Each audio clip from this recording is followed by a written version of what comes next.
ಶ್ರೀ ಗಣಪತಿ ಶಾರದಾ ಗುರುಭ್ಯೋ ನಮಃ. ಯತ್ರ ಯೋಗೇಶ್ವರ ಕೃಷ್ಣೋ ಯತ್ರ ಪಾರ್ಥೋ ಧನುರ್ಧರಃ ತತ್ರ ಶ್ರೀ ವಿಜಯ ಭೂತಿರ್ಧ್ರುವ ನೀತಿರ್ಮತಿರ್ಮಮ. ಶ್ರೋತೃಗಳಿಗೆ ಶ್ರೀ ಅಳಸಿಂಗರಾಚಾರ್ಯ ವಿರಚಿತ ಶ್ರೀ ವ್ಯಾಸ ಮಹರ್ಷಿ ಪ್ರಣೀತ ಶ್ರೀಮನ್ ಮಹಾಭಾರತದ ಶಾಂತಿ ಪರ್ವದಲ್ಲಿ ಮುಕ್ತರ ಲಕ್ಷಣಾದಿಗಳನ್ನು ಕುರಿತು ಸುಲಭೆಗೂ ಜನಕನಿಗೂ ನಡೆದ ಸಂವಾದವನ್ನು ಭೀಷ್ಮನು ಯುಧಿಷ್ಠಿರನಿಗೆ ತಿಳಿಸಿದುದು ಎಂಬ 325ನೆಯ ಅಧ್ಯಾಯಕ್ಕೆ ಸ್ವಾಗತ. ತಿರುಗಿ ಧರ್ಮರಾಜನು ಭೀಷ್ಮನನ್ನು ಕುರಿತು, ಓ ಪಿತಾಮಹ, ಹಿಂದೆ ಯಾವ ರಾಜನಾದರೂ ಗೃಹಧರ್ಮದಲ್ಲಿಯೇ ಇದ್ದುಕೊಂಡು ಸಿದ್ಧಿಯನ್ನು ಪಡೆದುದುಂಟೆ? ಇದ್ದರೆ ಅವನ ವಿಷಯವಾದ ಮೋಕ್ಷ ತತ್ವವನ್ನು ನನಗೆ ತಿಳಿಸಬೇಕು. ಲಿಂಗ ಶರೀರವು, ವ್ಯಕ್ತವಾದ ಸ್ಥೂಲ ಶರೀರವು ಹೇಗೆ ಬಿಟ್ಟು ಹೋಗುವುದೋ ಅದನ್ನು, ಮೋಕ್ಷ ರಹಸ್ಯವನ್ನು ನನಗೆ ತಿಳಿಸಬೇಕು ಎನ್ನಲು ಭೀಷ್ಮನು ಹೇಳುತ್ತಾನೆ, ಯುಧಿಷ್ಠಿರ, ಈ ವಿಷಯದಲ್ಲಿಯೂ ಹಿಂದೆ ಜನಕನಿಗೂ ಸುಲಭೆ ಎಂಬುವಳಿಗೂ ನಡೆದ ಸಂವಾದ ರೂಪವಾದ ಇತಿಹಾಸವೊಂದನ್ನು ಉದಾಹರಿಸುವರು. ಹಿಂದೆ ಸನ್ಯಾಸ ಧರ್ಮದ ಫಲವನ್ನು ಪಡೆದ ಧರ್ಮಧ್ವಜನೆಂಬ ಬಿರುದುಳ್ಳ ಜನಕನೆಂಬ ರಾಜನು ಮಿಥಿಲೆಯಲ್ಲಿ ಆಳುತ್ತಿದ್ದನು. ಅವನು ವೇದ ಧರ್ಮಗಳನ್ನು, ತನ್ನ ಕುಲಧರ್ಮವಾದ ರಾಜಧರ್ಮಗಳನ್ನು ಚೆನ್ನಾಗಿ ಬಲ್ಲವನು, ಜಿತೇಂದ್ರಿಯನು. ಈ ಜನಕನ ಜ್ಞಾನ ಸೌಶೀಲ್ಯಾದಿಗಳನ್ನು ಕೇಳಿ ವೇದವಿತ್ತುಗಳಾದ ಅನೇಕ ವಿದ್ವಾಂಸರು ಕೂಡ ಅವನಲ್ಲಿ ಪ್ರೀತಿಗೊಂಡು ಅವನಿದ್ದಲ್ಲಿಗೆ ಬಂದು ಸೇರುತ್ತಿದ್ದರು.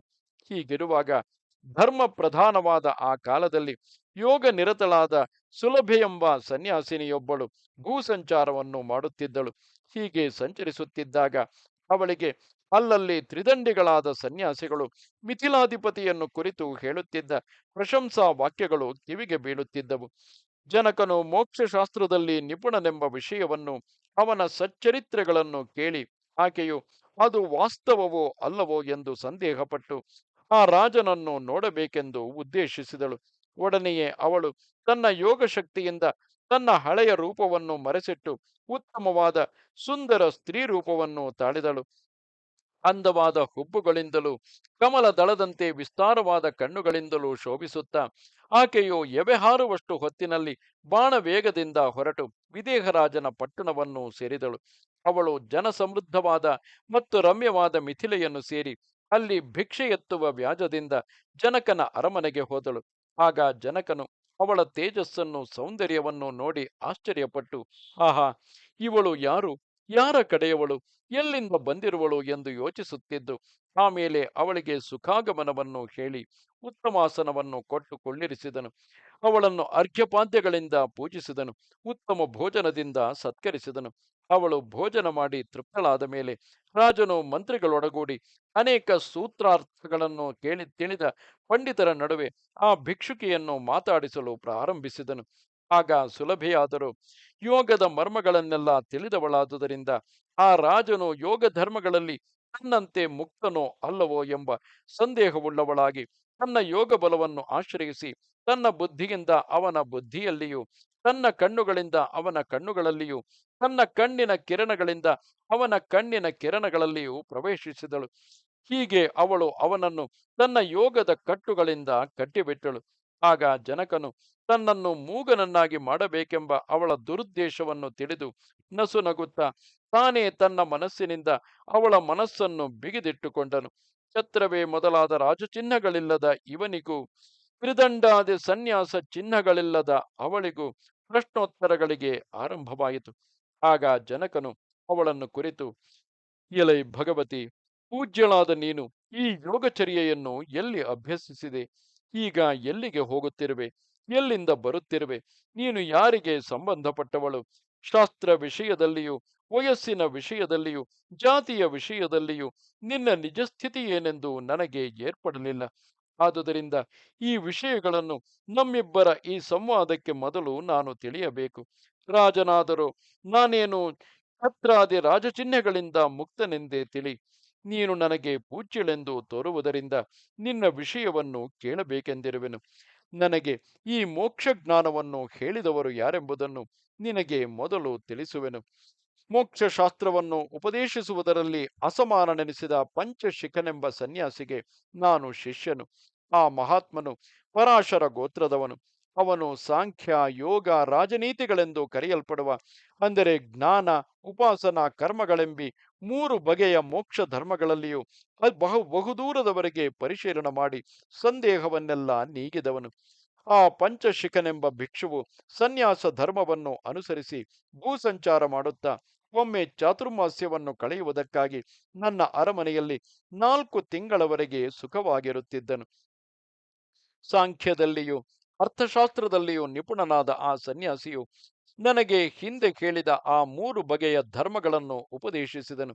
ಆದರೆ ಅವನು ನನ್ನನ್ನು ರಾಜ್ಯವನ್ನು ಬಿಡಬೇಕೆಂದು ಹೇಳಲಿಲ್ಲ. ಅವನು ಹೇಳಿದಂತೆ ನಾನು ಆ ಮೂರು ಮೋಕ್ಷ ಮಾರ್ಗಗಳನ್ನು ಬಿಡದೆ ಅನುವರ್ತಿಸುತ್ತಿರುವೆನು. ರಾಗಾದಿಗಳನ್ನೆಲ್ಲ ಬಿಟ್ಟೆ ನಾನು ದೃಢಬುದ್ಧಿಯಿಂದ ಆ ಉಪದೇಶವನ್ನು ಅನುಸರಿಸುತ್ತಿರುವೆನು. ಮೋಕ್ಷಕ್ಕೆ ವೈರಾಗ್ಯವು ಉತ್ತಮ ಸ್ಥಾನವು. ಆ ವಿರಕ್ತಿ ಎಂಬುದು ಜ್ಞಾನದಿಂದಲೇ ಉಂಟಾಗುವುದು. ಆ ಜ್ಞಾನದಿಂದಲೇ ಪ್ರಯತ್ನವನ್ನು ನಡೆಸುವನು. ಆ ಪ್ರಯತ್ನದಿಂದ ಮಹತ್ತು ಲಭಿಸುವುದು. ಮಹತ್ತೆಂದರೆ ಎಲ್ಲಕ್ಕಿಂತಲೂ ಮೇಲಾದ ಆತ್ಮಜ್ಞಾನವು. ಆ ಮಹಾಜ್ಞಾನವೆಂಬುದು ಸುಖ ದುಃಖಾದಿ ದ್ವಂದ್ವಗಳನ್ನು ನೀಗಿಸಲು ಕಾರಣವಾಗುವುದು. ಈ ಮೂರರ ಸಿದ್ಧಿಯು ಮೃತ್ಯುವನ್ನು ಜಯಿಸಿದುದೇ. ದ್ವಂದ್ವರಹಿತವಾದ ಈ ಉತ್ತಮ ಸಿದ್ಧಿಯು ಸಂಗರಹಿತನು, ಮೋಹವನ್ನು ನೀಗಿದವನು ಆದ ನನಗೆ ಈ ಲೋಕದಲ್ಲಿಯೇ ಸಿದ್ಧಿಸಿರುವುದು. ಉಳುಮೆ ಮೊದಲಾದ ಕಾರ್ಯಗಳಿಂದ ಮೃದು ಮಾಡಲ್ಪಟ್ಟು ನೀರಿನಿಂದಲೂ ಚೆನ್ನಾಗಿ ತೊಯ್ದ ಭೂಮಿಯು ಸುಲಭವಾಗಿ ಬೆಳೆಯನ್ನು ಹೊರಡಿಸುವ ಹಾಗೆ ಮನುಷ್ಯನಿಗೆ ಕರ್ಮ ಬೀಜವೇ ಪುನರ್ಜನ್ಮಕ್ಕೆ ಕಾರಣವಾಗುವುದು. ಮಡಕೆಯಲ್ಲಿ ಇಲ್ಲವೇ ಬಾಣಲೆಯಲ್ಲಿ ಹುರಿದ ಬೀಜವು ಹೆಸರಿಗೆ ಬೀಜವೆನಿಸಿದ್ದರೂ ಅದು ಮೊಳೆಯಲಾರದು. ಅದರಂತೆ ಪಂಚಶಿಖನೆಂಬ ಪೂಜ್ಯನಾದ ಆ ಸನ್ಯಾಸಿಯಿಂದ ನನ್ನಲ್ಲಿ ನೆಲೆಗೊಳಿಸಲ್ಪಟ್ಟ ಜ್ಞಾನವು ಕರ್ಮ ಬೀಜವನ್ನು ಹುರಿದು ವಿಷಯಗಳಲ್ಲಿ ಪ್ರವರ್ತಿಸದಂತೆ ಮಾಡಿದೆ. ಅನಿಷ್ಟ ಪ್ರಾಪ್ತಿಯಲ್ಲಿಯಾಗಲಿ ಇಷ್ಟ ಲಾಭದಲ್ಲಿಯೇ ಆಗಲಿ ನನ್ನ ಮನಸ್ಸು ದುಃಖ ಹರ್ಷಗಳನ್ನು ಹೊಂದುವುದಿಲ್ಲ. ನಾನು ಅನರ್ಥಕ್ಕೆ ಅಂಜುವುದಿಲ್ಲ. ಸ್ತ್ರೀಯರು ಮೊದಲಾದ ಭೋಗ್ಯ ವಸ್ತುಗಳಿಗೆ ಆಸೆ ಪಡುವುದಿಲ್ಲ. ಅವೆಲ್ಲವೂ ನಿರರ್ಥಕಗಳೆಂದೇ ನನ್ನ ಬುದ್ಧಿಗೆ ತೋರುತ್ತಿದೆ. ಒಬ್ಬನು ತನ್ನ ಬಲದೋಳಿಗೆ ಚಂದನಾನು ಲೇಪನವನ್ನು ಮಾಡಿ ಉಪಚರಿಸಿ ಅಲಂಕರಿಸಿದರು, ಇನ್ನೊಬ್ಬನು ತನ್ನ ಎಡದೋಳನ್ನು ಆಯುಧದಿಂದ ಕತ್ತರಿಸುತ್ತಿದ್ದರು. ನನಗೆ ಅವರಿಬ್ಬರು ಸಮಾನರೇ. ನಾನು ಕೃತಕೃತ್ಯನಂತೆ ಯಾವಾಗಲೂ ಸುಖಿಯಾಗಿಯೇ ಇರುವೆನು. ಕಲ್ಲು, ಮಣ್ಣು, ಬಂಗಾರದ ಗಟ್ಟಿ ಇವು ಮೂರನ್ನು ಸಮಾನವಾಗಿಯೇ ನಾನು ತಿಳಿಯತಕ್ಕವನು. ನಾನು ರಾಜ್ಯದಲ್ಲಿದ್ದರೂ ಮುಕ್ತ ಸಂಗನಾಗಿಯೇ ಇರುವೆನು. ತ್ರಿದಂಡಗಳನ್ನು ಹಿಡಿದ ಸನ್ಯಾಸಿಗಳಿಗಿಂತಲೂ ನಾನು ಮೇಲಾದ ವಿರಕ್ತಿಯಿಂದಲೇ ಇರುವೆನು. ಮೋಕ್ಷ ತತ್ವಜ್ಞರು ಮೋಕ್ಷದಲ್ಲಿ ಮೂರು ಬಗೆಯ ನಿಷ್ಠೆಯನ್ನು ಹೇಳುವರು. ಕೆಲವರು ಉತ್ತಮ ಜ್ಞಾನವನ್ನು, ಸಕಲ ಕರ್ಮ ತ್ಯಾಗವನ್ನು ಜ್ಞಾನ ನಿಷ್ಠೆಯೆಂದು ಹೇಳುವರು. ನೀತಿಜ್ಞರಾದ ಬೇರೆ ಕೆಲವು ಯತಿಗಳು ಕರ್ಮನಿಷ್ಠೆಯನ್ನೇ ಮೋಕ್ಷ ಕಾರಣವೆಂದು ಹೇಳುವರು. ಮಹಾತ್ಮನಾದ ಪಂಚಶಿಖನಾದರೂ ಕೇವಲ ಜ್ಞಾನವನ್ನು, ಕೇವಲ ಕರ್ಮನಿಷ್ಠೆಯನ್ನು ನಿರಾಕರಿಸಿ ಮೂರನೆಯದಾದ ಈ ತರಹದ ನಿಷ್ಠೆಯನ್ನೇ ನನಗೆ ಚೆನ್ನಾಗಿ ಉಪದೇಶಿಸಿರುವನು. ಯಮ ನಿಯಮಾದಿ ಗುಣಗಳಾಗಲಿ, ಕಾಮ ದ್ವೇಷ ಪರಿಗ್ರಹ ಮಾನ ದಂಭ ಸ್ನೇಹವೆಂಬಿ ದೋಷಗಳಾಗಲಿ ಯತಿಗಳಿಗೂ ಗೃಹಸ್ಥರಿಗೂ ಸಮಾನವೇ. ತ್ರಿದಂಡವನ್ನು ಹಿಡಿದವರಿಗೆ ಅವರ ಜ್ಞಾನವೊಂದರಿಂದಲೇ ಮೋಕ್ಷ ಉಂಟಾಗುವುದಾದರೆ ನನ್ನಂತೆ ಛತ್ರಾದಿಗಳನ್ನು ಹಿಡಿದ ರಾಜರಿಗೂ ಮೋಕ್ಷ ಬೇಕೇ ಬರಲಾರದು. ಪರಿಗ್ರಹವೆಂಬುದು ಇಬ್ಬರಿಗೂ ಸಮಾನವಾದ ಕಾರಣವಲ್ಲವೇ? ಈ ಲೋಕದಲ್ಲಿ ಎಲ್ಲಾ ದ್ರವ್ಯಗಳು ಸ್ವಾರ್ಥಕ್ಕೆ ಬೇಕಾದ ಪರಿಗ್ರಹವೆನಿಸಿರುವಾಗ ಯಾವನಿಗೆ ಯಾವ ಯಾವ ಸಾಧನದಿಂದ ಫಲವು ಏರ್ಪಡುವುದೋ ಅವನು ಆ ಫಲ ಸಾಧನೆಗಾಗಿ ಅದನ್ನೇ ಅವಲಂಬಿಸುವನು. ಗೃಹಸ್ಥಾಶ್ರಮದಲ್ಲಿ ದೋಷವನ್ನು ತಿಳಿದು ಬೇರೆ ಆಶ್ರಮ ಧರ್ಮದಲ್ಲಿ ಪ್ರವೇಶಿಸಿದವನು ಒಂದನ್ನು ಬಿಟ್ಟರೂ ಮತ್ತೊಂದನ್ನು ಹಿಡಿಯುವುದರಿಂದ ಅವನು ಸಂಗರಹಿತನೆನಿಸುವುದಿಲ್ಲ. ಹೀಗೆಯೇ ರಾಜನು ಪ್ರಜೆಗಳ ವಿಷಯದಲ್ಲಿ ನಿಗ್ರಹ ಅನುಗ್ರಹ ಸಮರ್ಥನು. ಭಿಕ್ಷುಗಳು ತಮ್ಮ ಶಿಷ್ಯರ ವಿಷಯದಲ್ಲಿ ನಿಗ್ರಹಾನುಗ್ರಹ ರೂಪವಾದ ಅಧಿಕಾರವುಳ್ಳವರು.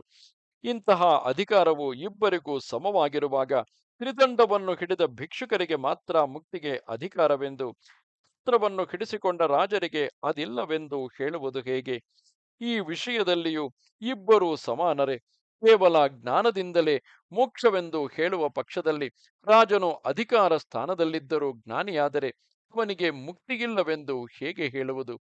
ಕಾವ್ಯ ಬಟ್ಟೆಯನ್ನುಡುವುದು, ಮುಂಡನ ಮಾಡಿಸಿಕೊಳ್ಳುವುದು, ತ್ರಿದಂಡವನ್ನು ಹಿಡಿಯುವುದು, ಕಮಂಡಲವನ್ನು ಧರಿಸುವುದು ಇದು ಮಾತ್ರವೇ ಮೋಕ್ಷಕ್ಕೆ ಸಾಗಿಸುವ ಬಹಿರಂಗವಾದ ಲಕ್ಷಣಗಳಲ್ಲವೆಂದು ನನ್ನ ಅಭಿಪ್ರಾಯವು. ಈ ಲಕ್ಷಣಗಳಿದ್ದರೂ ಇಲ್ಲದಿದ್ದರೂ ದುಃಖ ನಿವೃತ್ತಿಗೆ ಜ್ಞಾನವೇ ಕಾರಣವಾಗುವ ಪಕ್ಷದಲ್ಲಿ ಆಗ ಈ ಬಾಹ್ಯ ಲಕ್ಷಣಗಳೆಲ್ಲ ವಿಫಲವೇ ಆಗುವವಲ್ಲವೇ? ಹಾಗಿಲ್ಲದೆ ದುಃಖವನ್ನು ತಗ್ಗಿಸುವುದಕ್ಕಾಗಿಯೇ ನೀನು ಈ ವಿರಕ್ತ ಲಕ್ಷಣಗಳಲ್ಲಿ ಮನಸ್ಸನ್ನು ಇಡುವುದಾದರೆ ರಾಜ್ಯತಂತ್ರವೇ ಮೊದಲಾದ ರಾಜಲಕ್ಷಣಗಳಲ್ಲಿಯೂ ಒಂದು ಬಗೆಯ ದುಃಖ ನಿವೃತ್ತಿಯು ಎಂದರೆ ದಾರಿದ್ರ್ಯದಿಂದ ಉಂಟಾದ ದುಃಖಗಳ ನಿವೃತ್ತಿಯು ಇದ್ದೇ ಇರುವುದು. ಇವೆರಡಕ್ಕೂ ಆಗಲು ದುಃಖ ನಿವೃತ್ತಿ ರೂಪವಾದ ಫಲಸಾದೃಶ್ಯವು ಉಂಟಲ್ಲವೇ? ಓ ಭಿಕ್ಷುಕಿ, ಅಕಿಂಚನ್ಯದಿಂದಲೇ ಎಂದರೆ ತನ್ನಲ್ಲಿ ಯಾವುದೂ ಇಲ್ಲದಿರುವುದರಿಂದಲೇ ಮೋಕ್ಷವು ಬಾರದು. ತನ್ನಲ್ಲಿ ಏನಾದರೂ ಇದ್ದ ಮಾತ್ರಕ್ಕೆ ಮೋಕ್ಷವಿಲ್ಲವೆಂಬ ನಿಯಮವೂ ಇಲ್ಲ. ಏನಾದರೂ ತನ್ನಲ್ಲಿ ಇದ್ದ ಮಾತ್ರಕ್ಕೆ ಅದೊಂದು ಬಂಧವೆಂದು ತಿಳಿಯಬಾರದು. ಐಶ್ವರ್ಯವಿದ್ದರೂ ಇಲ್ಲದಿದ್ದರೂ ಮನುಷ್ಯನಿಗೆ ಜ್ಞಾನದಿಂದ ಮುಕ್ತಿಯುಂಟು. ಆದುದರಿಂದ ಈಗ ನಾನು ಬಂಧಕ್ಕೆ ಎಡೆಯಾದ ಧರ್ಮಾರ್ಥ ಕಾಮಗಳಲ್ಲಿಯೂ ರಾಜ್ಯಭಾರಗಳಲ್ಲಿಯೂ ಭಾಗಿಯಾಗಿದ್ದರೂ ನನ್ನನ್ನು ಬಂಧರಹಿತನನ್ನಾಗಿಯೇ ನೀನು ತಿಳಿಯಬೇಕು. ಈ ಲೋಕದಲ್ಲಿ ಐಶ್ವರ್ಯ ಅಧಿಕಾರಗಳೆಂಬ ಭೋಗಗಳು ಸ್ನೇಹ ರೂಪವಾದ ಬಂಧಗಳು ಪಾಶರೂಪವಾಗಿ ನನ್ನನ್ನು ಬಂಧಿಸುವುದಾಗಿದ್ದರು ಮೋಕ್ಷವೆಂಬ ಸಾಣೆಯಲ್ಲಿ ತೀಡಿದ ತ್ಯಾಗವೆಂಬ ಶಕ್ತಿಯಿಂದ ಆ ಪಾಶವನ್ನು ನಾನು ಸುಲಭವಾಗಿ ಕತ್ತರಿಸಿ ಬಿಟ್ಟಿರುವೆನು. ಇಂತಹ ಸ್ಥಿತಿಯಲ್ಲಿ ಮುಕ್ತನಾದ ನಾನು ನಿನ್ನ ಸ್ಥಿತಿಗಾಗಿಯೇ ಕನಿಕರಗೊಂಡಿರುವೆನು. ಓ ಭಿಕ್ಷುಕಿ, ಈ ನಿನ್ನ ರೂಪವು ನಿನಗೆ ಅನುಗುಣವಾಗಿಲ್ಲ. ಅದರ ತತ್ವವನ್ನು ತಿಳಿಸುವೆನು ಕೇಳು. ಸೌಕುಮಾರ್ಯ, ಸೌಂದರ್ಯ, ವಯಸ್ಸು, ರೂಪವೆಂಬವೆಲ್ಲ ನಿನ್ನವೇ. ನಿನ್ನ ನಡತೆಯು ಈ ನಿನ್ನ ವೇಷಕ್ಕೆ ಅನುರೂಪವಾಗಿ ತೋರುವುದಿಲ್ಲ. ಈಗ ನೀನು ನನ್ನನ್ನು ಉದ್ದೇಶಿಸಿ ಇವನು ಮುಕ್ತನೋ ಅಲ್ಲವೋ ಎಂದು ಅಲಕ್ಷ್ಯ ಭಾವದಿಂದ ನಿರಾಕರಿಸಿದೆ. ಎಲೈ ಭಿಕ್ಷುಕಿ, ಯೋಗಿಯಾಗಿದ್ದರೂ ಆಸೆಯುಳ್ಳವರಲ್ಲಿ ಮುಕ್ತ ಲಕ್ಷಣವಿರುವುದಿಲ್ಲ. ಆ ಲಕ್ಷಣವನ್ನು ನೀನೇ ರಕ್ಷಿಸಿಟ್ಟುಕೊಂಡಿಲ್ಲ. ಮುಕ್ತನಿಗೆ ಮರೆಸಿಡತಕ್ಕ ವ್ಯಾಪಾರವೊಂದು ಇರಬಾರದು. ಈಗ ನಿನ್ನ ಸ್ಥಿತಿಯು ಅದಕ್ಕೆ ಕೇವಲ ವಿರುದ್ಧವಾಗಿದೆ. ಈಗ ನೀನು ನನ್ನ ಶರೀರವನ್ನು ರಹಸ್ಯವಾಗಿ ಪ್ರವೇಶಿಸಿರುವೆ. ಹೀಗೆ ಮಾಡಿದುದರಿಂದ ನಿನಗೆ ಹಲವು ದೋಷಗಳುಂಟು. ನೀನು ಯಾವ ಕಾರಣದಿಂದ ನನ್ನ ರಾಜ್ಯದಲ್ಲಿಯೂ ಪಟ್ಟಣದಲ್ಲಿಯೂ ಪ್ರವೇಶಿಸಿದೆ? ಯಾವ ಸಂಬಂಧದಿಂದ ನೀನು ನನ್ನ ಮನಸ್ಸಿನಲ್ಲಿ ಪ್ರವೇಶಿಸಿದೆ? ನೀನಾದರೂ ವರ್ಣಗಳಲ್ಲಿ ಮೇಲೆನಿಸಿದ ಬ್ರಾಹ್ಮಣ ಸ್ತ್ರೀಯಾಗಿರುವೆ. ನಾನು ಕ್ಷತ್ರಿಯನು. ನಮ್ಮಿಬ್ಬರಿಗೆ ಯಾವ ವಿಧದಲ್ಲಿಯೂ ಸಂಬಂಧವಿಲ್ಲ. ಇದರಿಂದ ನೀನು ವರ್ಣಸಂಕರವನ್ನು ಮಾಡಿದಂತಾಗಿತು. ಅಲ್ಲದೆ ನೀನು ಮೋಕ್ಷ ಧರ್ಮವನ್ನು ಹಿಡಿದವಳು, ನಾನು ಗೃಹಸ್ಥಾಶ್ರಮದಲ್ಲಿ ಇರುವವನು. ಇದರಿಂದ ಆಶ್ರಮ ಸಂಕರವನ್ನು ಮಾಡಿದೆ. ಹೀಗೆ ವರ್ಣ ಸಂಕರವೊಂದು, ಆಶ್ರಮ ಸಾಂಕರ್ಯವೊಂದು, ಇವೆರಡೂ ದೋಷಗಳಿಗೂ ಈಗ ನೀನು ಗುರಿಯಾದೆ. ಇದರ ಮೇಲೆ ನೀನು ನನಗೆ ಸಗೋತ್ರಳೋ ಭಿನ್ನ ಗೋತ್ರಳೋ ಅದನ್ನು ನಾನು ಕಾಣೆನು. ನೀನು ನನ್ನನ್ನು ತಿಳಿದವಳಲ್ಲ. ಒಂದು ವೇಳೆ ನೀನು ನನಗೆ ಸಗೋತ್ರದವಳೇ ಆಗಿದ್ದರೆ ಅದರಿಂದ ನಿನಗೆ ಗೋತ್ರ ಸಂಕರವೆಂಬ ಮೂರನೆಯ ದೋಷವು ಏರ್ಪಟ್ಟಂತಾಗಿತು. ನಿನ್ನ ಪತಿಯು ಜೀವಿಸಿರುವನೋ ನಿನ್ನನ್ನು ಬಿಟ್ಟು ಬೇರೆಲ್ಲಿಗಾದರೂ ಹೋಗಿರುವನೋ ಅದು ನನಗೆ ತಿಳಿಯದು. ಪರಸ್ತ್ರೀ ಸ್ಪರ್ಶವು ದೋಷಾಸ್ಪದವಾದುದರಿಂದ ನಾಲ್ಕನೆಯದಾದ ಧರ್ಮಸಾಂಕರ್ಯ ದೋಷವು ಇದರಿಂದ ಏರ್ಪಡುವುದು. ಹೀಗಿರುವಾಗ ನೀನು ಯಾವುದೋ ಕಾರ್ಯವನ್ನು ಉದ್ದೇಶಿಸಿ ಇಂತಹ ಅಕಾರ್ಯಗಳನ್ನು ಮಾಡಬಹುದೇ? ಒಂದು ವೇಳೆ ನೀನು ಇದನ್ನು ಅಜ್ಞತೆಯಿಂದಾಗಲಿ ಮಿಥ್ಯಾ ಜ್ಞಾನದಿಂದಾಗಲಿ ಮಾಡಿದೆಯೋ, ಅಥವಾ ನೀನು ನನ್ನಲ್ಲಿ ಯಾವುದಾದರೂ ದೋಷದಿಂದ ಸ್ವತಂತ್ರಳಾಗಿ ಪ್ರವರ್ತಿಸಿದೆಯಾ? ಹಾಗಿದ್ದರೆ ನಿನಗೆ ಅಲ್ಪ ಸ್ವಲ್ಪವಾದ ಶಾಸ್ತ್ರ ಶ್ರವಣವೇನಾದರೂ ಇದ್ದರೆ ಅದೆಲ್ಲವೂ ಇದರಿಂದ ನಿರರ್ಥಕವೇ ಆದಂತಾಗಿತು. ನಿನ್ನ ಮನಸ್ಸನ್ನು ನನ್ನ ಮನಸ್ಸಿನೊಡನೆ ಸೇರಿಸಿ ಅದರಿಂದ ನಿನ್ನ ಆಧಿಕ್ಯವನ್ನು ಪ್ರಕಾಶಪಡಿಸಲು ಯತ್ನಿಸಿದೆ. ಇದರಿಂದಲೂ ನೀನು ದೋಷಾಸ್ಪದಳೆಂಬುದನ್ನು ನೀನಾಗಿ ಪ್ರಕಟಪಡಿಸಿದಂತಾಯಿತು. ಜಯಾಭಿಲಾಷೆಯುಳ್ಳ ನೀನು ಈಗ ನನ್ನನ್ನು ಮಾತ್ರ ಜಯಿಸುವ ಪ್ರಯತ್ನದಿಂದ ಈ ನನ್ನ ಕಡೆಯ ವಿದ್ವತ್ ಪರಿಷತ್ತನ್ನೆಲ್ಲ ಜಯಿಸಬೇಕೆಂದು ಯತ್ನಿಸುವೆ. ನನ್ನ ಪಕ್ಷವನ್ನು ಕೆಡಿಸಿ ನಿನ್ನ ಪಕ್ಷವನ್ನು ಮೇಲೇರಿಸುವುದಕ್ಕಾಗಿ ಇಲ್ಲಿ ಒಬ್ಬೊಬ್ಬರಲ್ಲಿಯೂ ನಿನ್ನ ದೃಷ್ಟಿಯನ್ನು ಸಲ್ಲಿಸುತ್ತಿರುವೆ. ಹೀಗೆ ಅಸೂಯೆಯಿಂದಲೂ ಯೋಗ ಸಿದ್ಧಿಯಲ್ಲಿ ನಿನಗಿರುವ ಹೆಮ್ಮೆಯಿಂದಲೂ ಮರುಳಾದ ನೀನು ವಿಷವನ್ನು ಅಮೃತವನ್ನು ಕಲಿಸಿದಂತೆ ನಿನ್ನ ಬುದ್ಧಿಯನ್ನು ನನ್ನ ಬುದ್ಧಿಯೊಡನೆ ಸೇರಿಸುತ್ತಿರುವೆ. ಲೋಕದಲ್ಲಿ ಅನ್ಯೋನ್ಯ ಪ್ರೇಮವಿರುವ ಸ್ತ್ರೀ ಪುರುಷರ ಸೇರುವೆಯು ಅಮೃತಕ್ಕೆ ಸಮಾನವು. ಸ್ತ್ರೀಯರಿಗೆ ಅನುರಾಗವುಳ್ಳ ಮನುಷ್ಯನು ದೊರೆಯದಿರುವುದು ವಿಷಕ್ಕೆ ಸಮಾನವು. ಆದುದರಿಂದ ನಿನ್ನ ಸ್ವಧರ್ಮವನ್ನು ಬಿಡಬೇಡ. ನಿನ್ನಲ್ಲಿ ನೀನೇ ಚೆನ್ನಾಗಿ ಆಲೋಚಿಸು. ನೀನು ಹಿಡಿದ ಯತಿಧರ್ಮವನ್ನು ರಕ್ಷಿಸು. ಇವನು ಮುಕ್ತನೇ ಅಲ್ಲವೇ ಎಂದು ನನ್ನ ನಿಜವನ್ನು ತಿಳಿಯಬೇಕೆಂಬ ನಿನ್ನ ಪ್ರಯತ್ನವನ್ನೇನೋ ನೀನು ನಡೆಸಿದಂತಾಯಿತು. ಇಂತಹ ನಿನ್ನ ಗುಪ್ತ ಚರ್ಯಗಳನ್ನೆಲ್ಲ ನೀನು ನನ್ನಲ್ಲಿ ಪ್ರಯೋಗಿಸಬಾರದು. ನಿನ್ನ ಸ್ವಕಾರ್ಯಕ್ಕಾಗಲಿ ಬೇರೊಬ್ಬ ರಾಜನ ಪ್ರಯೋಜನಾರ್ಥವಾಗಿಯಾಗಲಿ ಹೀಗೆ ನೀನು ವೇಷವನ್ನು ಮರೆಸಿಕೊಂಡು ನನ್ನಲ್ಲಿ ನಿನ್ನ ನಿಜಸ್ಥಿತಿಯನ್ನು ಬಚ್ಚಿಡಬಾರದಾಗಿತ್ತು. ಓ ಭಿಕ್ಷುಕಿ, ರಾಜರಲ್ಲಿ ಅನೃತದಿಂದ ನಡೆಯಬಾರದು. ವಿಶೇಷವಾಗಿ ಬ್ರಾಹ್ಮಣರಲ್ಲಿ ಹಾಗೆ ನಡೆಯಲೇಬಾರದು. ಸತಿ ಧರ್ಮವುಳ್ಳ ಸ್ತ್ರೀಯರಲ್ಲಿಯೂ ಕಳ್ಳತನದಿಂದ ವರ್ತಿಸಬಾರದು. ಇವು ಮೂರು ಕಪಟದಿಂದ ವರ್ತಿಸುವವರನ್ನು ನಾಶ ಮಾಡುವವು. ರಾಜರಿಗೆ ಅಧಿಕಾರವು ಬಲವು, ಬ್ರಾಹ್ಮಣರಿಗೆ ವೇದವು ಬಲವು, ಸ್ತ್ರೀಯರಿಗೆ ಸೌಂದರ್ಯವು, ಯೌವನವು, ರೂಪವು ಉತ್ತಮ ಬಲವು.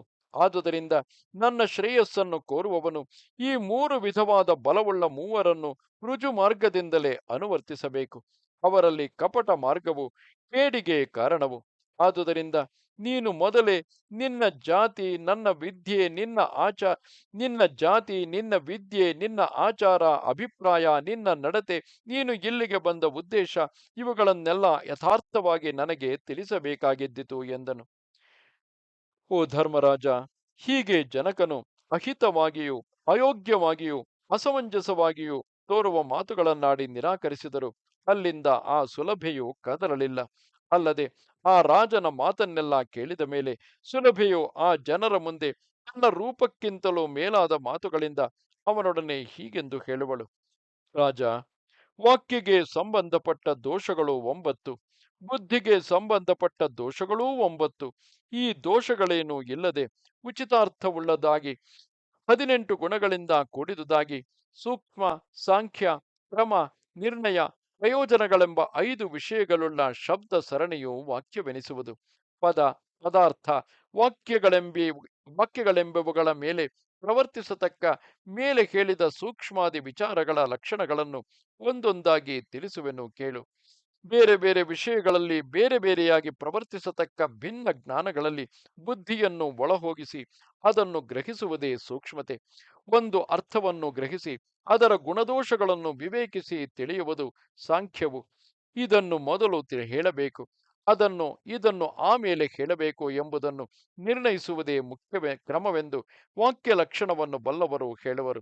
ಧರ್ಮಾರ್ಥ ಕಾಮ ಮೋಕ್ಷಗಳೆಂಬ 4 ಪುರುಷಾರ್ಥಗಳಲ್ಲಿ ಉದ್ದಿಷ್ಟವಾದುದನ್ನು ಸಂಕಲ್ಪಿಸಿ ಇದೇ ಅದು ಎಂದು ನಿಶ್ಚಯಿಸಿ ಹೇಳುವುದೇ ನಿರ್ಣಯವೆನಿಸುವುದು. ಇಚ್ಛಾದ್ವೇಷಗಳಿಂದ ಉಂಟಾದ ದುಃಖಗಳಲ್ಲಿ ಕ್ರಮವಾಗಿ ಇದನ್ನು ನಡೆಸಬೇಕು, ಇದನ್ನು ಬಿಡಬೇಕು ಎಂಬ ಪ್ರವೃತ್ತಿ ನಿವೃತ್ತಿಗಳೇ ಪ್ರಯೋಜನವೆನಿಸುವುದು. ರಾಜೇಂದ್ರ, ಒಂದೇ ಅರ್ಥದಲ್ಲಿ ಈ ಬಗೆಯ ಸೂಕ್ಷ್ಮತ್ವಾದಿಗಳೆಲ್ಲ ಸೇರಿದ್ದರೆ ಮಾತ್ರವೇ ಅದು ವಾಕ್ಯವೆನಿಸುವುದು. ನಾನು ಹೇಳುವ ವಾಕ್ಯವನ್ನು ಕೇಳು. ನನ್ನ ವಾಕ್ಯದಲ್ಲಿ ಉಚಿತವಾದ ಅರ್ಥವಿಲ್ಲದೆ ಭಿನ್ನ ಅರ್ಥಗಳಿಲ್ಲ. ನನ್ನ ಮಾತು ಯುಕ್ತಿಯುಕ್ತವಾದುದು, ಮಿತವಾಗಿಯೂ ಇರುವುದು, ಕಠಿಣವಲ್ಲ, ಸಂದಿಗ್ಧವೂ ಅಲ್ಲ. ಅದರಲ್ಲಿ ಕಠಿಣ ಅಕ್ಷರಗಳಿಲ್ಲ, ಅರ್ಥವನ್ನು ತಿಳಿಯುವುದಕ್ಕಾಗದ ಪದಗಳೂ ಇಲ್ಲ. ಅದರಲ್ಲಿ ಸತ್ಯಕ್ಕೆ ವಿರುದ್ಧವಾದುದು ಯಾವುದೊಂದೂ ಇಲ್ಲ. ಧರ್ಮಾರ್ಥ ಕಾಮಗಳೆಂಬ ತ್ರಿವರ್ಗಗಳಿಗೂ ಅದು ವಿರುದ್ಧವಲ್ಲ. ವ್ಯಾಕರಣ ಶಾಸ್ತ್ರಕ್ಕೆ ವಿರುದ್ಧವಾದ ಅಸಂಸ್ಕೃತ ಶಬ್ದಗಳು ಅದರಲ್ಲಿ ಇಲ್ಲ. ಅದರ ವಾಕ್ಯದಲ್ಲಿಯಾಗಲಿ ಶಬ್ದದಲ್ಲಿಯಾಗಲಿ ನ್ಯೂನತೆಯಿಲ್ಲ. ಕ್ರಮ ತಪ್ಪಿ ಹೋಗುವುದೂ ಇಲ್ಲ. ಮಾತಿನಲ್ಲಿ ಅತಿಕ್ರಮವೂ ಇಲ್ಲ. ಲಕ್ಷಣೆಯಿಂದ ಗ್ರಹಿಸಬೇಕಾದ ಅರ್ಥವು ಅದರಲ್ಲಿಲ್ಲ. ಅಪ್ರಯೋಜಕವಾದುದೂ ಇಲ್ಲ, ಯುಕ್ತಿ ಇಲ್ಲದುದೂ ಅಲ್ಲ. ಅಂತಹ ಮಾತನ್ನೇ ನಿನಗೆ ಹೇಳುವೆನು. ರಾಜೇಂದ್ರ, ಕಾಮ ಕ್ರೋಧ ಭಯಗಳಿಂದಾಗಲಿ, ಲೋಭ ದೈನ್ಯಗಳಿಂದಾಗಲಿ, ದೌರ್ಜನ್ಯದಿಂದಾಗಲಿ, ಲಜ್ಜೆಯಿಂದಾಗಲಿ, ಕರುಣೆಯಿಂದಾಗಲಿ, ಹೆಮ್ಮೆಯಿಂದಾಗಲಿ ನಾನು ಹೇಗೂ ಮಾತಾಡುವವಳಲ್ಲ. ಮಾತಾಡುವ ಉದ್ದೇಶವುಳ್ಳ ಕಾಲದಲ್ಲಿ ಮಾತಾಡುವವನು, ಅದನ್ನು ಮಾತಾಡುವವನು ಮತ್ತು ಅದನ್ನು ಕೇಳುವವನು, ಅವರು ಹೇಳುವ ಮಾತು ಇವು ಮೂರು ಹೊಂದಿಕೆಯಾಗಿದ್ದರೆ ಮಾತ್ರ ವಾಕ್ಯಾರ್ಥವು ಶೋಭಿಸುವುದು. ಮಾತಾಡುವ ವಿಷಯದಲ್ಲಿ ಆಡುವವನು ಕೇಳುವವನನ್ನು ಅವಮತಿಸುವುದಾದರೆ ಆಗ ಅವನ ಮಾತು ಅವನಿಗೆ ಮಾತ್ರ ಶೋಭಿಸಬಹುದೇ ಹೊರತು ಅದು ಎಷ್ಟೇ ಶ್ಲಾಘ್ಯವಾಗಿದ್ದರೂ ಇತರರಿಗೆ ಅಂಗೀಕಾರಾರ್ಹವಲ್ಲ. ಇದಲ್ಲದೆ ಸ್ವವಿಷಯಗಳನ್ನು ಬಿಟ್ಟು ಇತರರ ವಿಷಯವನ್ನು ಹೇಳುವವನಲ್ಲಿ ಎಲ್ಲರಿಗೂ ಶಂಕೆಯುಂಟಾಗುವುದು. ಅಂತಹ ವಾಕ್ಯವು ದುಷ್ಟವೆನಿಸುವುದು. ತನಗೂ ಕೇಳುವವನಿಗೂ ಇಬ್ಬರಿಗೂ ವಿರುದ್ಧವಲ್ಲದ ಅರ್ಥವನ್ನು ಹೇಳುವವನೇ ವಾಗ್ಮಿ. ಹಾಗಿಲ್ಲದವನು ವಕ್ತೃವೆನಿಸುವುದಿಲ್ಲ. ಆದುದರಿಂದ ಓ ರಾಜ, ಅರ್ಥವತ್ತಾಗಿ ವಾಕ್ಯ ಲಕ್ಷಣದಿಂದ ಪೂರ್ಣವಾದ ನನ್ನ ಮಾತನ್ನು ಏಕಾಗ್ರ ಮನಸ್ಸಿನಿಂದ ಕೇಳು. ಇದಕ್ಕೆ ಮೊದಲು ನೀನು ನನ್ನನ್ನು ನೋಡಿ, ನೀನು ಯಾರು, ಯಾರ ಕಡೆಯವಳು, ಎಲ್ಲಿಂದ ಬರುವೆ ಎಂದು ಪ್ರಶ್ನೆ ಮಾಡಿದೆಯಲ್ಲವೇ? ಅದಕ್ಕೆ ಉತ್ತರವನ್ನು ಹೇಳುವೆನು. ಅರಗು ಮತ್ತು ಮರ, ಧೂಳು ಮತ್ತು ನೀರು, ಇವು ಹೇಗೆ ಚೆನ್ನಾಗಿ ಒಂದಕ್ಕೊಂದು ಅಂಟಿರುವವು, ಹಾಗೆ ಈ ಲೋಕದಲ್ಲಿ ಪ್ರಾಣಿಗಳ ಸ್ಥಿತಿ ಎಂದು ತಿಳಿ. ಶಬ್ದ, ಸ್ಪರ್ಶ, ರೂಪ, ರಸ, ಗಂಧಗಳು ಮತ್ತು ಪಂಚೇಂದ್ರಿಯಗಳೆಂಬುವು 10, ಅಂದರೆ ಅರಗು ಮರವು ಸೇರಿದ ಹಾಗೆ ಇವೆಲ್ಲವೂ ಒಂದಾಗಿ ಶರೀರದಲ್ಲಿ ಸೇರಿಕೊಂಡಿರುವವು. ಆ ಶರೀರವನ್ನು ಕುರಿತು ನೀನು ಯಾರು ಎಂದು ಕೇಳುವುದೇ ಹುಚ್ಚುತನವು. ಇವುಗಳಲ್ಲಿ ಯಾವುದೊಂದು ನನ್ನನ್ನು ತಿಳಿಯಲಾರದು, ಬೇರೊಂದನ್ನು ತಿಳಿಯಲಾರದು. ನೇತ್ರವು ತನ್ನನ್ನು ತಾನು ನೋಡಲಾರದು, ಕಿವಿಯು ತನ್ನನ್ನು ಕೇಳಲಾರದು. ನೀರು, ಧೂಳು ಒಂದಾಗಿ ಸೇರಿದ್ದರೂ ಒಂದನ್ನೊಂದು ತಿಳಿಯಲಾರದಂತೆ ಇವು ಒಂದಾಗಿ ಸೇರಿದ್ದರೂ ಒಂದನ್ನೊಂದು ತಿಳಿಯಲಾರವು. ಇವು ಹೊರಗಿರುವ ವಿಷಯಗಳನ್ನೇ ಅಪೇಕ್ಷಿಸುವವು. ರೂಪ, ನೇತ್ರ, ಪ್ರಕಾಶ, ಇವು ಮೂರು ನೋಡುವ ವಿಷಯದಲ್ಲಿ ಕಾರಣಗಳುಂಟು. ಇದರಂತೆಯೇ ಬೇರೆ ವಿಧವಾದ ಜ್ಞಾನ ಜ್ಞೇಯಗಳಲ್ಲಿಯೂ ಕಾರಣಗಳುಂಟು. ಸತ್ತು ಅಸತ್ತು ಎಂಬುದನ್ನು ಒಬ್ಬನು ವಿಮರ್ಶಿಸಿ ತಿಳಿಯುವುದಕ್ಕೆ ಬೇಕಾದ ಮನಸ್ಸು ಈ ಜ್ಞಾನ ಜ್ಞೇಯಗಳ ನಡುವೆ ಸೇರಿರುವ ಮತ್ತೊಂದು ಗುಣವು. ಇದು 11ನೆಯದು. ಅದರಿಂದ ಆಚೆಗೆ 12ನೆಯದೆನಿಸಿದ ಬುದ್ಧಿ ಎಂಬ ಗುಣವು ಸಂದಿಗ್ಧ ವಿಷಯಗಳನ್ನು ನಿರ್ಣಯಿಸತಕ್ಕುದಾಗಿದೆ. ಆ 12ನೆಯದರಲ್ಲಿ ಸತ್ವವೆಂಬ ಬೇರೊಂದು ಗುಣವುಂಟು. ಅದರಿಂದಲೇ ಒಬ್ಬನು ಅಧಿಕ ಸತ್ವನೆಂದು ಅಲ್ಪ ಸತ್ವನೆಂದು ಅನುಮಾನಿಸಲ್ಪಡುವನು. ಈ ಸತ್ವವೆಂಬುದು 13ನೆಯ ಗುಣವು. ಅದರಿಂದ ಆಚೆಗೆ ಅಹಂಕಾರವೆಂಬ 14ನೆಯ ಗುಣವುಂಟು. ಇವನು ನನ್ನವನಲ್ಲ ಎಂದು ಅಭಿಮಾನವನ್ನು ಉಂಟು ಮಾಡತಕ್ಕದ್ದು ಇದೆ. ಈ ಅಹಂಕಾರದಲ್ಲಿ ಪೂರ್ವ ವಾಸನೆ ಎಂಬ 15ನೆಯ ಗುಣ ಹೊಂದಿರುವುದು. ಅದು ರೂಪವೇ ಮೊದಲಾದ ಎಲ್ಲ ವಿಷಯ ಸಮೂಹಗಳ ಸೇರುವೆ ಎಂದು ಹೇಳಲ್ಪಡುವುದು. ಅದರ ಮೇಲೆ ಸತ್ವಾದಿ ಗುಣಗಳ ಸಂಘಾತವೆಂಬ 16ನೆಯ ಗುಣವಿರುವುದು. ಅದನ್ನು ಜಾತಿ ಮತ್ತು ವ್ಯಕ್ತಿ ಎಂಬ 17 ಮತ್ತು 18ನೆಯ ಗುಣಗಳೆರಡು ಆಶ್ರಯಿಸಿರುವವು.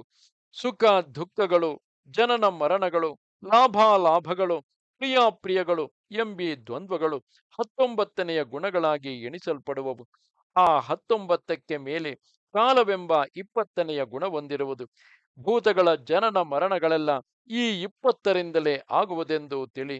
ಈ 20 ಗುಣ ಸಮೂಹಗಳು ಪಂಚಮಹಾಭೂತಗಳು. ಸದಸತ್ತುಗಳ ವಿಷಯವಾದ ಯಥಾರ್ಥ ಜ್ಞಾನವೆಂಬಿ 2, ಇವಿಷ್ಟು ಸೇರಿ ಗುಣಗಳು ಮೊತ್ತಕ್ಕೆ 27 ಇದರ ಮೇಲೆ ವಿಧಿ, ವೀರ್ಯ, ಬಲವೆಂಬ ಬೇರೆ 3 ಗುಣಗಳುಂಟು. ಅವು 3 ಸೇರಿ 30 ಕಲೆಗಳಿಂದ ಪೂರ್ಣವಾದುದೇ ಶರೀರವೆಂದು ಹೇಳಲ್ಪಡುವುದು. ಈ ಕಲೆಗಳಿಗೆ ಅವ್ಯಕ್ತವೇ ಕಾರಣವೆಂದು ಕೆಲವರು ಹೇಳುವರು. ಸ್ಥೂಲ ದೃಷ್ಟಿಯಿಂದ ಬೇರೆ ಕೆಲವರು ವ್ಯಕ್ತವೆನಿಸುವ ಸ್ಪಷ್ಟ ವಸ್ತುವೇ ಕಾರಣವೆಂದು ತಿಳಿಯುವರು. ಆತ್ಮ ವಿಚಾರವನ್ನು ಮಾಡಿದವರು ಈ ಶರೀರಕ್ಕೆ ಅವ್ಯಕ್ತವೋ ವ್ಯಕ್ತವೋ ಇವೆರಡೂ ಸೇರಿಯೋ ಇವೆರಡರೊಡನೆ ಜೀವೇಶ್ವರರೆಂಬ ಮತ್ತೆರಡು ಸೇರಿದ ನಾಲ್ಕೋ ಕಾರಣವೆಂದು ತಿಳಿಯುವರು. ಅವ್ಯಕ್ತವಾದ ಪ್ರಕೃತಿಯು ಈ ಕಲೆಗಳಿಂದ ವ್ಯಕ್ತವಾಗುವುದು.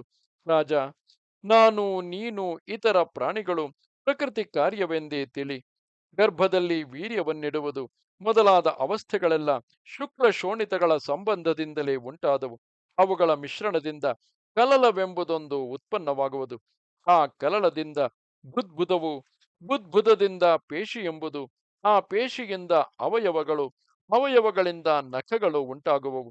ಆಮೇಲೆ 9ನೆಯ ತಿಂಗಳು ಪೂರ್ಣವಾದ ಮೇಲೆ ಹುಟ್ಟಿದ ಪ್ರಾಣಿಯ ಚಿಹ್ನೆಗಳನ್ನು ನೋಡಿ ಹೆಣ್ಣೆಂದು ಗಂಡೆಂದು ವ್ಯವಹರಿಸುವರು. ಆಮೇಲೆ ಅದಕ್ಕೆ ನಾಮರೂಪಗಳು ಏರ್ಪಡುವವು. ಹುಟ್ಟಿದೊಡನೆ ಮಗುವಿಗೆ ಕೆಂಪಾದ ನಖಗಳು, ಬೆರಳುಗಳು ಕಾಣುವವು.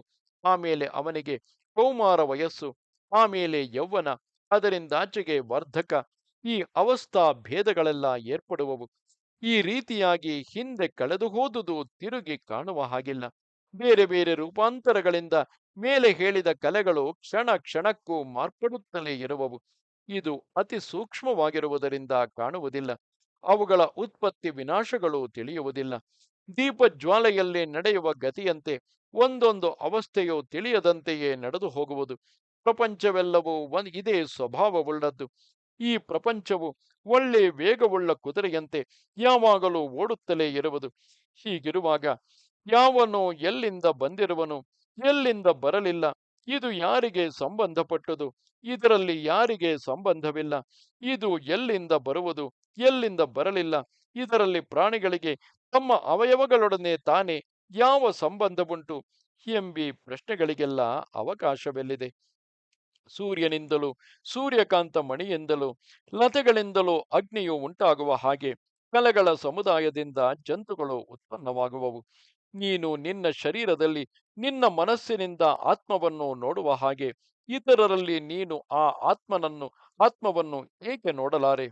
ನೀನು ನಿನ್ನಲ್ಲಿಯೂ ಪರರಲ್ಲಿಯೂ ಸಮಬುದ್ಧಿಯುಳ್ಳವನಾಗಿದ್ದರೆ ನನ್ನನ್ನು ನೋಡಿ ನೀನು ಯಾರು, ಎಲ್ಲಿಯವಳು, ಯಾರಿಗೆ ಸೇರಿದವಳು ಎಂದೇಕೆ ಕೇಳಬೇಕು?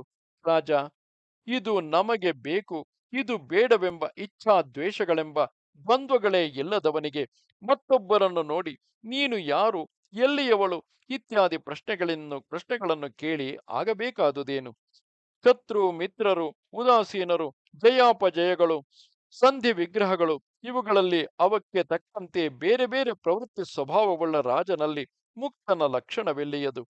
ಈ ಲೋಕದಲ್ಲಿ ಕರ್ಮಗಳ ವಿಷಯವಾಗಿ ಧರ್ಮಾರ್ಥ ಕಾಮಗಳೆಂಬ ತ್ರಿವರ್ಗಗಳನ್ನು 7 ವಿಧವಾಗಿ ಎಂದರೆ ಧರ್ಮ, ಅರ್ಥ, ಕಾಮ, ಧರ್ಮಾರ್ಥಗಳು, ಅರ್ಥ ಕಾಮಗಳು, ಧರ್ಮ ಕಾಮಗಳು, ಧರ್ಮಾರ್ಥ ಕಾಮಗಳು ಎಂಬ 7 ವಿಭಾಗಗಳಾಗಿ ಇರುವುದನ್ನು ತಿಳಿಯದೆಯೇ ಅವುಗಳಲ್ಲಿ ವರ್ತಿಸತಕ್ಕವನಲ್ಲಿ ಮುಕ್ತ ಲಕ್ಷಣವೆಲ್ಲಿಯದು?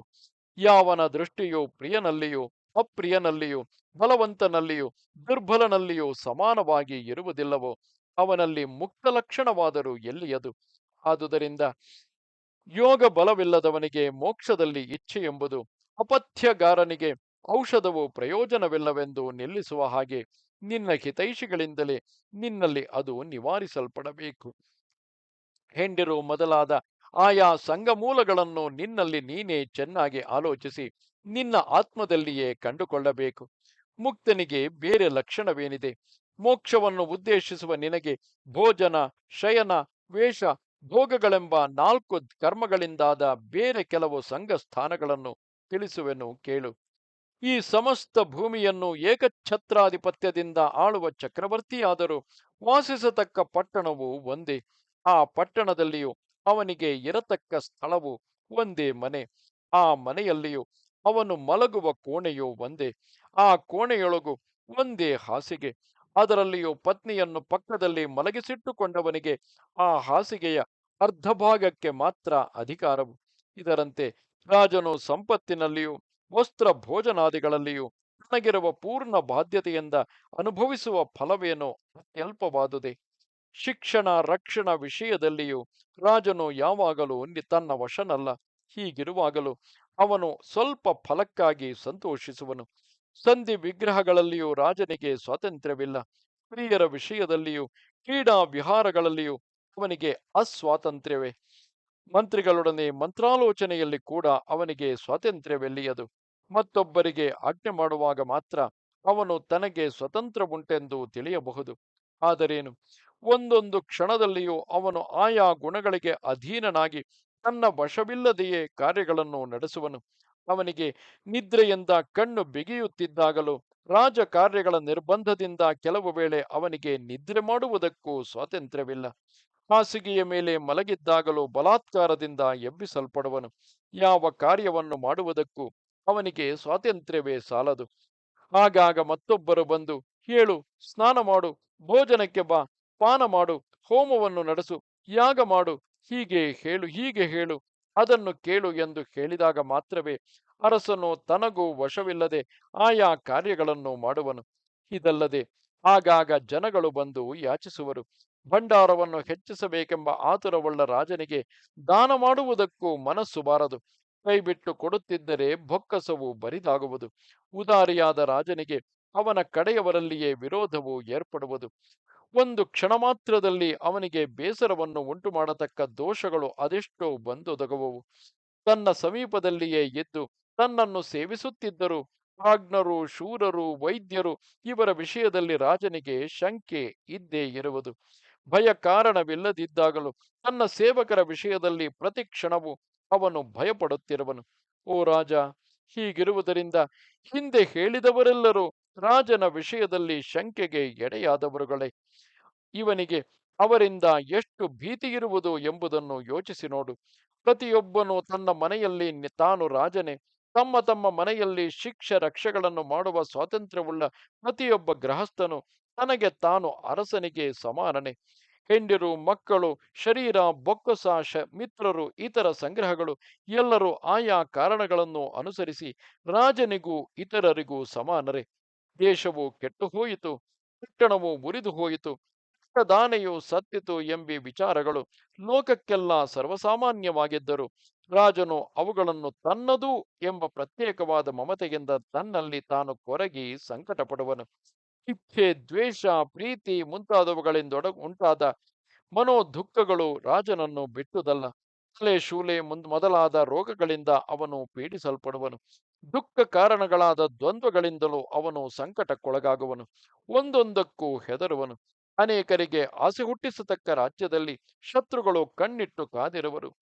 ಅವರ ಭಯದಿಂದ ನೆಮ್ಮದಿಯಿಲ್ಲದೆ ರಾತ್ರಿ ಹಗಲುಗಳನ್ನು ಎಣಿಸುತ್ತಾ ಕಾಲವನ್ನು ಕಳೆಯುವನು. ಓ ಮಹಾರಾಜ, ರಾಜ್ಯವೆಂಬುದು ಅಲ್ಪ ಸುಖವುಳ್ಳದ್ದು, ಅಪಾರ ದುಃಖವುಳ್ಳದ್ದು, ಏನೇನು ಸಾರವಿಲ್ಲದುದು. ಹುಲ್ಲಿನಲ್ಲಿ ಅಡಗಿದ ಬೆಂಕಿಯಂತೆ ಅಪಾಯ ಕಾರಣವಾದುದು, ನೀರಿನ ನೊರೆಗೂ ಗುಳ್ಳೆಗೂ ಸಮಾನವಾದುದು. ಇಂತಹ ರಾಜ್ಯಕ್ಕೆ ಯಾವನು ತಾನೇ ಆಸೆ ಪಡಬಹುದು? ಆ ರಾಜ್ಯದಲ್ಲಿ ಇದ್ದವನಿಗೆ ಯಾವ ವಿಧದಲ್ಲಿ ತಾನೇ ಮನಃಶಾಂತಿ ಉಂಟಾಗುವುದು? ರಾಜ್ಯ, ಕೋಶ, ನಗರ, ಸೈನ್ಯ, ಮಂತ್ರಿ, ಪರಿವಾರಗಳನ್ನೆಲ್ಲ ನೀನು ನಿನ್ನದೆಂದು ಎಣಿಸುವೆ. ಇವು ಒಂದು ಯಾರದೂ ಅಲ್ಲ. ರಾಜ, ಮಂತ್ರಿ ಮುಂತಾದ 7 ಅಂಗಗಳ ಸಮುದಾಯವೇ ರಾಜ್ಯವೆನಿಸುವುದು. ಈ ಸಪ್ತಾಂಗಗಳುಳ್ಳ ರಾಜ್ಯವು ಒಂದೇ ಹಗ್ಗದಿಂದ ಬಿಗಿಯಲ್ಪಟ್ಟ ತ್ರಿದಂಡದಂತೆ ಅನ್ಯೋನ್ಯ ಆಶ್ರಯದಿಂದಲೇ ನೆಲೆ ನಿಂತಿರುವುದು. ಒಂದರ ಗುಣವನ್ನು ಒಂದು ಆಶ್ರಯಿಸಿರುವಾಗ ಯಾರಿಗಿಂತ ಯಾರು ಗುಣದಲ್ಲಿ ಹೆಚ್ಚೆಂದು ಹೇಳಬಹುದು? ಆಯಾ ಕಾಲಗಳಲ್ಲಿ ಆಯಾ ಅಂಗವು ಅತಿಶಯಿಸಿ ತೋರುವುದು.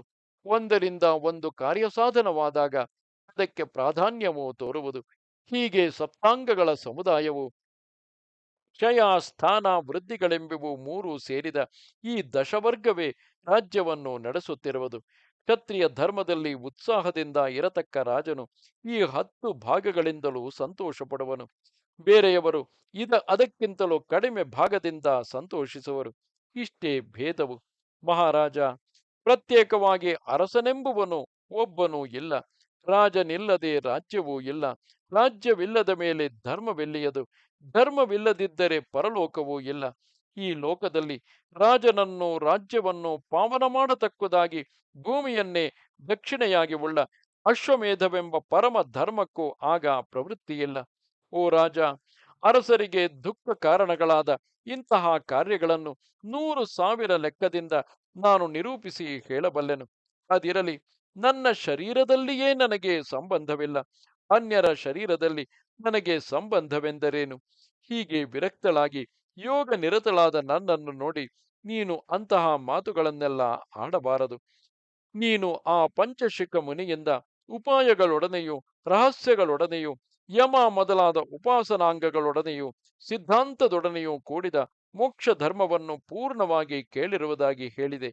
ಹಾಗೆ ಕೇಳಿ ಸಂಘಗಳನ್ನೆಲ್ಲ ತೊರೆದು ಪಾಶಗಳನ್ನು ಜಯಿಸಿದ ನಿನಗೆ ರಾಜಛತ್ರವೇ ಮೊದಲಾದ ಈ ವಿಶೇಷ ವಸ್ತುಗಳಲ್ಲಿ ಇನ್ನೂ ಅಭಿಮಾನವೇಕೆ? ಇವನ್ನೆಲ್ಲ ನೋಡಿದರೆ ನಿನ್ನ ಶಾಸ್ತ್ರ ಶ್ರವಣಗಳಾವುವು ಶ್ರವಣಗಳೆಂದು ನನಗೆ ತೋರಲಿಲ್ಲ. ಅಥವಾ ನೀನು ಕೇವಲ ಡಂಭಕ್ಕಾಗಿ ಶ್ರವಣ ಮಾಡಿರಬೇಕು. ಇಲ್ಲವೇ ಶಾಸ್ತ್ರದಂತೆ ಭಾಸಿಸುವ ಅಪಶಾಸ್ತ್ರವನ್ನು ನೀನು ಕೇಳಿರಬೇಕು. ಓ ರಾಜ, ನೀನು ಅವನ್ನೆಲ್ಲ ಕೇಳಿದ್ದರೂ ಸಾಧಾರಣ ಮನುಷ್ಯನಂತೆ ಇಚ್ಛಾ ದ್ವೇಷಗಳಿಗೆ ಬದ್ಧನಾಗಿ ಈ ಲೌಕಿಕ ವಿಷಯಗಳಲ್ಲಿಯೇ ಪ್ರವರ್ತಿಸಿರುವೆ. ನಾನು ಬುದ್ಧಿಯಿಂದ ನಿನ್ನಲ್ಲಿ ಪ್ರವೇಶಿಸಿದನೆಂದು ಹೇಳಿದೆ. ಹಾಗಿದ್ದರೆ ತಾನೇ ನಿನಗೆ ಆದ ಅಪಕಾರವೇನು? ಎಲ್ಲ ವಿಷಯ ಸಂಘದಿಂದಲೂ ನೀನು ನಿವೃತ್ತನಾಗಿದ್ದರೆ ನಿನಗೆ ಅದರಿಂದ ಕೆಡುಕಾಗುವುದೇನು? ಯತಿಗಳಿಗೆ ಶೂನ್ಯ ಸ್ಥಳವಾಸವೇ ಧರ್ಮವೆಂಬ ವಿಧಿಯುಂಟು. ಶೂನ್ಯವಾದ ನಿನ್ನ ಹೃದಯದಲ್ಲಿ ನಾನು ಗಿದ್ದುದರಿಂದ ಯಾರಿಗೇನು ಹಾನಿಯಾಗುವುದು? ಓ ನರಪತಿ, ನಾನಾದರೂ ಕೈಗಳಿಂದಾಗಲಿ, ತೋಳುಗಳಿಂದಾಗಲಿ, ಪಾದಗಳಿಂದಾಗಲಿ, ತೊಡೆಗಳಿಂದಾಗಲಿ, ಇತರ ಅವಯವಗಳಿಂದಾಗಲಿ ನಿನ್ನನ್ನು ಸ್ಪರ್ಶಿಸಿದವಳಲ್ಲ. ಹೀಗಿರುವಾಗ ಉತ್ತಮ ಕುಲದಲ್ಲಿ ಹುಟ್ಟಿದವನು, ಅಕಾರ್ಯಗಳಿಗೆ ಲಜ್ಜಿಸುವವನು, ದೀರ್ಘಾಲೋಚನೆಯುಳ್ಳವನು ಆದ ಯಾವ ಮನುಷ್ಯನು ತಾನೇ ಒಳ್ಳೆಯದಾಗಲಿ ಕೆಟ್ಟದಾಗಲಿ ರಹಸ್ಯವಾಗಿ ನಡೆದುದನ್ನು ಇಂತಹ ಮಹಾಸಭೆಯಲ್ಲಿ ಪ್ರಕಟಪಡಿಸಬಹುದು. ಹಾಗೆ ರಹಸ್ಯವನ್ನು ಹೊರಪಡಿಸುವುದು ಯುಕ್ತವೇ ಅಲ್ಲ. ಇಲ್ಲಿರುವ ಬ್ರಾಹ್ಮಣರಲ್ಲಿ ನಿನಗೆ ಗುರುಗಳು ಪರಮ ಗುರುಗಳು ಇರುವರು. ಇನ್ನೊಂದು ವಿಧದಲ್ಲಿ ನೀನು ಶಿಕ್ಷ ರಕ್ಷೆಗಳಿಂದ ಅವರಿಗೆ ಗುರುವೆನಿಸಿರುವೆ. ಹೀಗೆ ಒಬ್ಬರಿಗೊಬ್ಬರಿಗೆ ಒಂದೊಂದು ವಿಧದಿಂದ ಅತಿಶಯ ಉಂಟು. ಇದನ್ನೆಲ್ಲ ತಿಳಿದ ನೀನು ಇಂತಹ ಸ್ಥಳದಲ್ಲಿ ಇದನ್ನು ಆಡಬಹುದು, ಇದನ್ನು ಆಡಬಾರದು ಎಂಬ ವಿವೇಚನಾ ಶಕ್ತಿಯುಳ್ಳವನಾಗಿದ್ದು ಸ್ತ್ರೀ ಪುರುಷರ ಈ ಸೇರುವೆಯನ್ನು ಕುರಿತು ಸಭೆಯ ಮುಂದೆ ಪ್ರಕಟವಾಗಿ ಹೇಳಬಹುದೇ? ಹೇಳಲೇಬಾರದು. ರಾಜ, ನಾನು ನಿನ್ನಲ್ಲಿ ಸೇರಿರುವುದೇನೋ ವಾಸ್ತವವೇ. ಆದರೆ ತಾವರೆ ಎಲೆಯಲ್ಲಿ ನೀರಿನಂತೆ ನಿನ್ನ ಸಂಬಂಧವಿಲ್ಲದಂತೆಯೇ ಇರುವೆನು. ಅಥವಾ ಒಂದು ವೇಳೆ ನನ್ನ ಸ್ಪರ್ಶವನ್ನು ನೀನು ಈಗ ತಿಳಿದಿರುವೆಯಾದರೆ ನಿನಗೆ ಆ ಪಂಚಶಿಖನಿಂದ ಲಭಿಸಿದ ಜ್ಞಾನವು ನಿಷ್ಫಲವೇ ಹೊರತು ಅದು ಸಂಸಾರ ತಾರಕವೆಂದೇ ಎಣಿಸಲ್ಪಡಲಾರದು. ಈಗ ನೀನಾದರೂ ಉಭಯ ಭ್ರಷ್ಟನಾಗಿರುವೆ. ನೀನು ಗೃಹಸ್ಥಾಶ್ರಮದಿಂದ ತಪ್ಪಿ ಬಂದು ಇತ್ತಲಾಗಿ ದುರ್ಲಭವಾದ ಮೋಕ್ಷಧರ್ಮವನ್ನು ಹೊಂದದೆ ಬಾಯಲ್ಲಿ ಮಾತ್ರ ಮೋಕ್ಷ ಪ್ರಸಂಗಗಳನ್ನು ಮಾಡುತ್ತಾ ತ್ರಿಶಂಕುವಿನಂತೆ ಅವೆರಡಕ್ಕೂ ನಡುವೆ ಅಲೆದಾಡುತ್ತಿರುವೆ. ಆತ್ಮಕ್ಕೆ ಏಕತ್ವವನ್ನು ಶರೀರಾದಿಗಳಿಗೆ ಭಿನ್ನತೆಯನ್ನು ತಿಳಿದ ಮುಕ್ತನಿಗೆ ಮತ್ತೊಬ್ಬ ಮುಕ್ತನೊಡನೆ ಆತ್ಮಕ್ಕೂ ಪ್ರಕೃತಿಗೂ ಉಂಟಾಗುವ ಸೇರುವೆಯಲ್ಲಿ ವರ್ಣಸಂಕರ ಜ್ಞಾನವು ಹೇಗೆ ತಾನೇ ಹುಟ್ಟಬಹುದು? ನೀನು ನನ್ನ ಸಂಬಂಧದಿಂದ ವರ್ಣಸಂಕರ ಉಂಟಾದಂತೆ ಹೇಳಿದುದು ತತ್ವಜ್ಞರಾರು ಆಡುವ ಮಾತಲ್ಲ. ದೇಹವನ್ನೇ ಆತ್ಮವೆಂದು ಭಾವಿಸಿ ವಿಷಯಗಳನ್ನು ಬೇರೆ ಬೇರೆಯಾಗಿ ನೋಡುವವನಿಗೆ ಈ ವರ್ಣಾಶ್ರಮ ಭೇದಗಳೆಲ್ಲ ಏರ್ಪಡುವವು. ಒಂದು ಮತ್ತೊಂದಾಗುವುದಿಲ್ಲವೆಂಬುದನ್ನು ತಿಳಿದರೆ ಆಗ ಒಂದು ಮತ್ತೊಂದರಲ್ಲಿ ಇರುವುದೂ ಇಲ್ಲ. ಕೈಯಲ್ಲಿ ಪಾತ್ರೆಯು, ಪಾತ್ರೆಯಲ್ಲಿ ಹಾಲು, ಹಾಲಿನಲ್ಲಿ ಒಂದು ನೊಣವು ಇದ್ದಾಗ ಅವುಗಳಿಗೆ ಆಧಾರಾಧೇಯ ಸಂಬಂಧದಿಂದ ಒಂದನ್ನೊಂದು ಆಶ್ರಯಿಸಿದ್ದರೂ ಅವು ಒಂದಕ್ಕೊಂದು ಬೇರಾಗಿಯೇ ಇರುವವು. ಹೇಗೆಂದರೆ ಪಾತ್ರೆಯು ಹಾಲಾಗುವುದಿಲ್ಲ, ಹಾಲು ನೊಣವಾಗುವುದಿಲ್ಲ. ಈ ಪದಾರ್ಥಗಳೆಲ್ಲ ತಮ್ಮ ತಮ್ಮ ಸ್ವಭಾವದಲ್ಲಿ ಇರುವವೇ ಹೊರತು ಒಂದು ಮತ್ತೊಂದರ ಸ್ವರೂಪವನ್ನು ಹೊಂದುವುದಿಲ್ಲ. ಬೇರೆ ಬೇರೆ ಆಶ್ರಮಗಳು, ಬೇರೆ ಬೇರೆ ವರ್ಣಗಳು ಇರುವವು. ಅವು ಒಂದಕ್ಕೊಂದಕ್ಕೆ ಭಿನ್ನವಾಗಿಯೇ ಇರುವವು. ಹೀಗಿರುವಾಗ ಅವುಗಳಲ್ಲಿ ಸಂಕರವೆಂಬುದಾದರೂ ಹೇಗೆ? ನಾನು ಜಾತಿಯಲ್ಲಿ ಉತ್ತಮಳೆಂದು ನೀನು ಹೇಳಿದೆ. ಅದು ತಪ್ಪು. ನಾನು ಜಾತಿಯಲ್ಲಿ ನಿನಗೆ ಮೇಲಾದವಳೂ ಅಲ್ಲ, ನಿನಗಿಂತ ಕೀಳಾದ ವೈಶ್ಯ ಜಾತಿಯವಳು ಅಲ್ಲ, ಶೂದ್ರ ಜಾತಿಯವಳು ಅಲ್ಲ.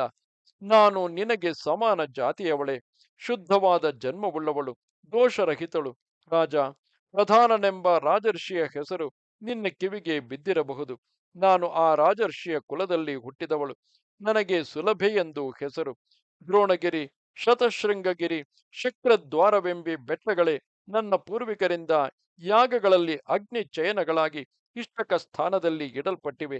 ಆ ಕುಲದಲ್ಲಿ ಹುಟ್ಟಿದ ನನಗೆ ತಕ್ಕ ಪತಿಯು ದೊರೆಯದುದರಿಂದ ಮೋಕ್ಷ ಧರ್ಮಕ್ಕೆ ತಿರುಗಿ ಏಕಾಕಿನಿಯಾಗಿ ಈ ಮುನಿವ್ರತವನ್ನು ಆಚರಿಸುತ್ತಿರುವೆನು. ಓ ಮಿಥಿಲಾಧಿಪತಿ, ನಾನು ವೇಷಾಂತರವನ್ನು ಧರಿಸಿದವಳಲ್ಲ, ಪರಧನದಲ್ಲಿ ಆಸೆಯುಳ್ಳವಳು ಅಲ್ಲ, ಧರ್ಮ ಸಂಕರವನ್ನು ನಾನು ಮಾಡಿದವಳೂ ಅಲ್ಲ. ಸ್ವಧರ್ಮದಲ್ಲಿ ದೃಢ ದೃಢವ್ರತಳಾಗಿರುವೆನು. ನನ್ನ ಪ್ರತಿಜ್ಞೆಯಾದರೂ ಅಸ್ಥಿರವಾದುದಲ್ಲ. ನಾನು ವಿಮರ್ಶೆಯಿಲ್ಲದೆ ಮಾತನಾಡುವುದೂ ಇಲ್ಲ. ಈಗ ನಿನ್ನಲ್ಲಿಯೇ ನಾನು ಬಂದುದು ವಿವೇಚನೆ ಇಲ್ಲದೆ ನಡೆಸಿದ ಕಾರ್ಯವಲ್ಲ. ನಿನ್ನ ಬುದ್ಧಿಯು ಮೋಕ್ಷದಲ್ಲಿಯೇ ನೆಲೆಸಿರುವುದೆಂದು ಕೇಳಿ ನಿನ್ನ ಕ್ಷೇಮವನ್ನು ಉದ್ದೇಶಿಸಿಯೇ ನಾನು ನಿನ್ನನ್ನು ಪರೀಕ್ಷಿಸಬೇಕೆಂದು ಇಲ್ಲಿಗೆ ಬಂದೆನು. ಸ್ವಪಕ್ಷ ಪರಪಕ್ಷಗಳೆಂಬ ಭೇದವನ್ನು ಹಿಡಿದು ನಾನು ಮಾತಾಡುವುದೂ ಇಲ್ಲ. ಸಂಘಗಳನ್ನು ತೊರೆದು ಶಾಂತಿಯನ್ನು ಸ್ಥಿರವಾಗಿ ಹಿಡಿದವನೇ ಮುಕ್ತನು. ಯತಿಯಾದವನು ಪಟ್ಟಣದಲ್ಲಿ ಶೂನ್ಯ ಗ್ರಹದಲ್ಲಿ ಒಂದೇ ರಾತ್ರಿ ವಾಸಿಸುತ್ತಿದ್ದು ಬಿಟ್ಟು ಹೋಗುವಂತೆ ನಾನು ಜ್ಞಾನ ಶೂನ್ಯವಾದ ನಿನ್ನ ಶರೀರದಲ್ಲಿ ಒಂದು ರಾತ್ರಿ ನೆಲೆಸಿರುವೆನು.